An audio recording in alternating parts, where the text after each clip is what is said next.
What's up, everybody? Take a look at that. Take a look at that. Take a look at that. Yeah, that's what I woke up to. And that's what I was in all day. All day. Where's Noah's Ark?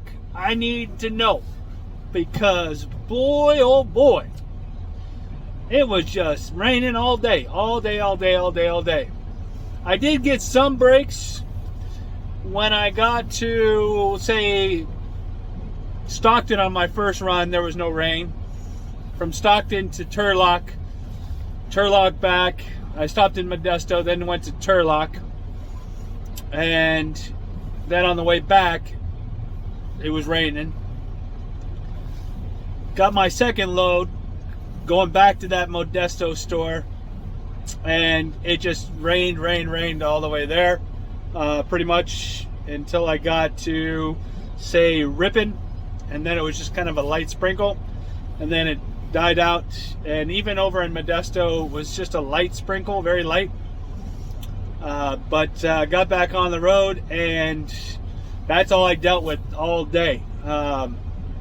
Yeah, it hasn't stopped raining, and Sacramento area, this Northern California area, is just getting plummeted with rain. I haven't looked at the weather report to see what it's doing in the Sierras, but yeah, it just won't stop raining. I still got to drive home in it. So hey, it is what it is, right? Hey, we need the rain, but just not all at once. So today, like I said, I started my day. I mentioned it last night. It was a double trip to the Modesto store at least. So the first one was a meat and produce. And so I took the meat and produce down, got to Modesto. They unloaded me fairly quickly. They had 7 pallets, 3 meat, 4 produce. And then went down to Turlock. Turlock had 12 pallets. 8 produce, 4 meat, and I want to hand it out to the team. Both teams really did a good job today. The team in Turlock, however, really knocked it out of the park, and it was the whole team. I mean, they were just working everything, and they were doing a really good job, and they look like an well-oiled machine. So kudos to the Turlock team and to the Modesto team. The second load, so I dropped those and then came back, and then the second load was a grocery remix for Modesto, and that was 11 pallets for them. So overall I dropped off 11 pallets plus the 7, so 18 pallets to the Modesto store today. It's the same one. Now, my first trip into Modesto, when you get off at this street called Carpenter, and you hang a left and go east. Then you go down to McHenry, you hang a right and go south. Then you get to Orangeburg, hang a left and go east again until you get to Coffee Street or Coffee Road. Then you hang another left. Well, you got to get right over. There's 2 lanes to turn left there, and you got to get right over to turn into the store. So everything's going good. Everything's going good. Then I'm looking for the entrance, and I'm like, oh no, oh no. So there's a tree right next to this narrow entrance we have to turn into, and one of the limbs fell and broke off, and it's blocking half the driveway. And yeah, so I'm right in the middle of the street. I had to move some of it, get in, and then while they're unloading the pallets, I went and moved the remainder of it out of the way so that other vehicles, not just trucks, can get in, because I know I had to turn around and come back. So I wanted a clearer driveway than what I saw. So Mother Nature played a little game on that. So yeah, so I came in and came back, got the load. Well, on my way to the first store, Modesto, there was an accident. It involved a semi and another car, I think, and it stopped traffic there on the highway on I-5 South. So I called dispatch, let them know here in Sacramento, and let them know so they could send out a message, because I didn't know how long it was going to be and how long I was going to be in it. And so then when I got down towards, it cleared out, and then I got down towards Matika, and I got a call back from the dispatch office here, and he asked if it had been cleared. I said, yeah, I tried calling you back, let you know it's clear. And he goes, are you going to be able to do your second run? I'm like, yeah, dude, I saved 14 hours for today. So I got plenty of time. Now, I was hoping to be done earlier than I am. As it is right now, it's just a little bit after 8, 8:20. I was hoping, to be done by 5:30, 6 o'clock at the latest. Everything was on track to do it. I left out of here for my second run at 2 o'clock. And it's 90 miles there, 90 miles back. So, like I said, I was looking at 5:30, 6 o'clock, 6:30 at the latest to be back here, not 8:20. Or 8 o'clock is really when I got here, and then parked the trailer, came over, parked the tractor. I still got to clean out my gear. I don't have a lot of gear in here, just my coffee cup, a Powerade, my driver bag that I showed in a previous video that goes on the seat normally, but in the day cab it goes on a hook behind me. Yeah, that's about it, really. There's not a whole lot in here that I got to clean out. So then I went back for the second load, and as I got there, as they were unloading me, one of the carriers bringing in frozen dairy showed up, and so it was okay. He had to wait a little bit because they had to backload me with pallets. The store doesn't have a lot of room or space, so they definitely got a backload with pallets. And I showed you a video of that before. They put the pallets outside, but they also have a platform there at the dock, and they usually stack pallets there. And every time I've gone, they've backloaded me with pallets. Now, I was talking to the management in here, and he didn't want me to take it to ProPack because it's a 48-foot trailer. They're kind of precious. You can't just take them and put them in ProPack's yard and hope that they're going to get to it as a priority. They're not. So what it does is they take it from here, take it to McCarran, and they'll take care of the pallets there. So those are the precious commodity because of the length restricted stores that we have here in Sacramento. And matter of fact, 22888 was the one I towed last week to Modesto and back. So that tells you the cycle. It just keeps cycling back through the same store. But I've got some videos that I want to show you. And, I talked about winter weather already, right? I talked about this. But it goes to show you how dangerous it can be. And one of the videos is just simply driving with the pouring down rain. And then the next one I'm going to put up is something that can happen to any one of us at any given time if one other person doesn't do what they're supposed to do.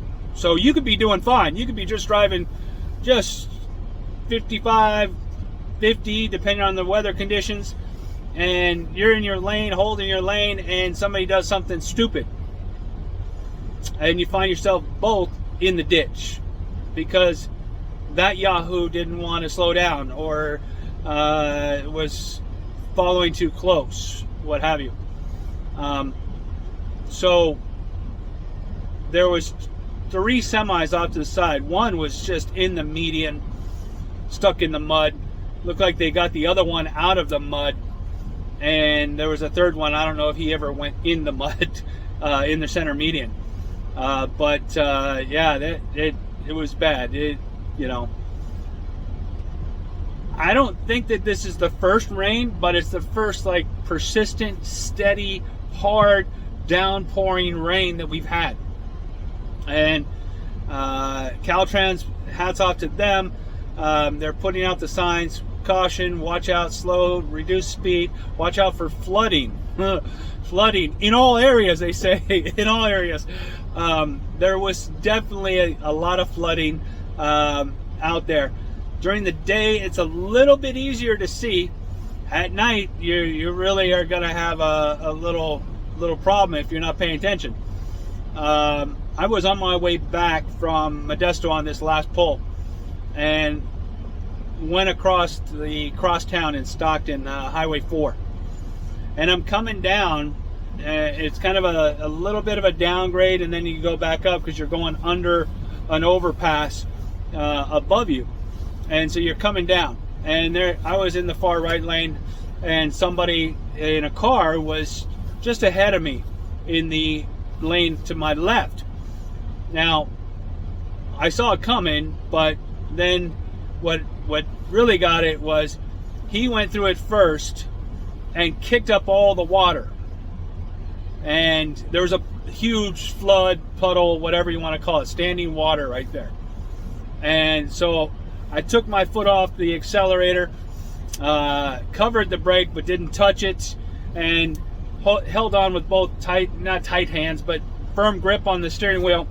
And so I was ready to go through the standing water, but right as I was about ready to go through the standing water, he went through and kicked up a wave of water at my windshield.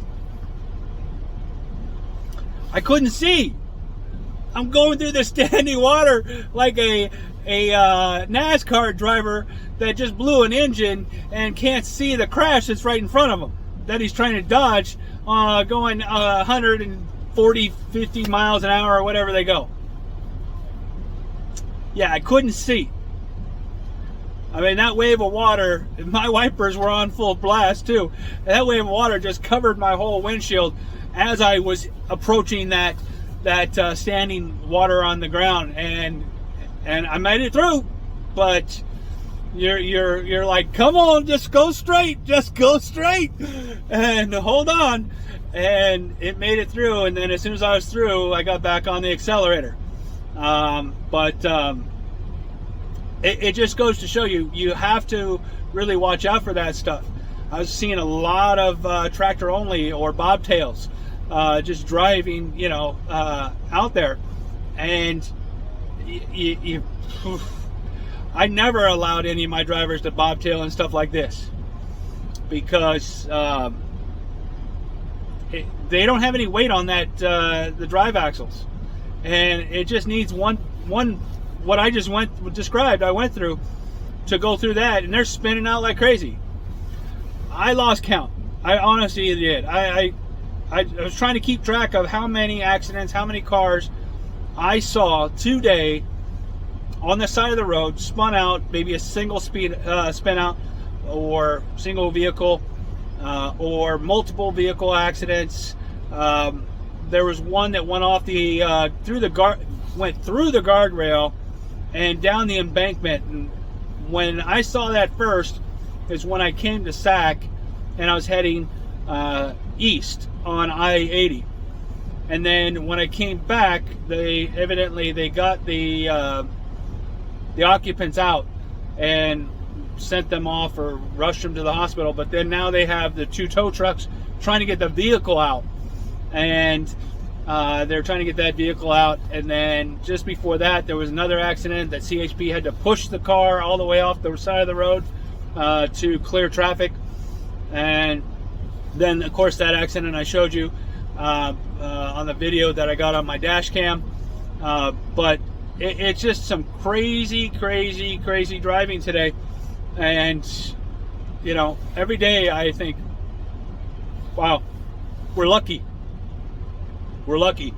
When I worked at the airport, when I first started working at the airports in LA, the gentleman that picked me up, I still remember his name, Bill Rader, good friend of mine.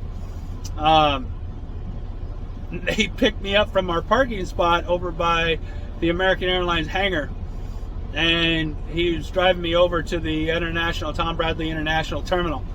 And so he, let me turn that off. He greeted me by, "Welcome to Disneyland." And I said, "Did I make a wrong turn?" Granted, I was 18, all right? I was like 18 years old, 17, 18 years old when I started working at the airport. And, I was young.